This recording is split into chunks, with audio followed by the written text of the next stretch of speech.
Chairman Roberts, Ranking Member Stabenow, and members of the committee, thank you for the opportunity to testify today. The past couple of years have been challenging for wheat farmers across the country, particularly because of historically low prices. Producers of hard red winter wheat even became eligible for market assistance loans and loan deficiency payments for the first time in several years because prices dropped below loan rates. We've also been hit with big weather and disease events. I have personally experienced freeze, blizzard, wheat streak mosaic virus, and hail in my area, and now a devastating drought is gripping the upper Great Plains wheat region. It's events like these which have such a widespread impact that make a Farm Bill program so important. The low prices have led to farmers needing to take out new loans to continue operating. As such, producers' debt-to-asset ratios have grown rapidly. I've included a chart in my written testimony with data from USDA's Economic Research Service showing that over 8% of wheat producers are considered to be highly leveraged and 16% are extremely leveraged, showing the extent of economic stress. Additionally, the recent dip in planted wheat acres reflects the economic conditions in wheat country. Plantings for this crop year is down 9% from the previous year and is the lowest planted acres since records began in 1919. The Farm Bill's Title I programs like ARC and PLC have served as key safety net programs that kick in for losses not covered by crop insurance. ARC has worked well, but there are some tweaks that can be made given the low price environment to improve it. We urge Congress to ensure that a mechanism is in place to maintain an appropriate benchmark revenue guarantee to help farmers through these difficult times.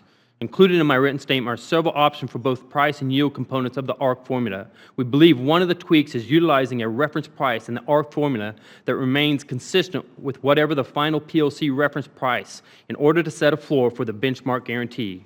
We also recommend prioritizing RMA yield data where available. With regards to PLC, the current reference price for wheat of $5.50 per bushel is far below what it costs to produce the crop. We urge you to increase the wheat reference price so it more closely reflects the modern cost of producing a crop. It should be set at a level that is closer to $7 a bushel to try to truly enable PLC to function as a safety net for farmers when times are tough like they are today. We think loan rates for market assistance loans and LDPs should be increased as well. Ultimately, the next Farm Bill should maintain a choice between ARC and PLC so farmers can use the program that best fits their needs. The federal crop insurance program has been and continues to be farmers' most important risk management tool.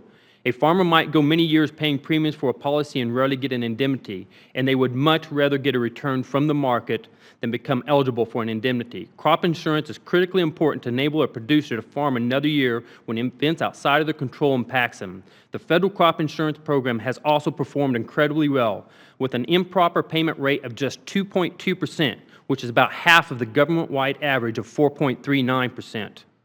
We also believe we need to continue a voluntary incentive-based conservation programs in the next Farm Bill. Our farmers have prioritized working lands conservation programs in our policies.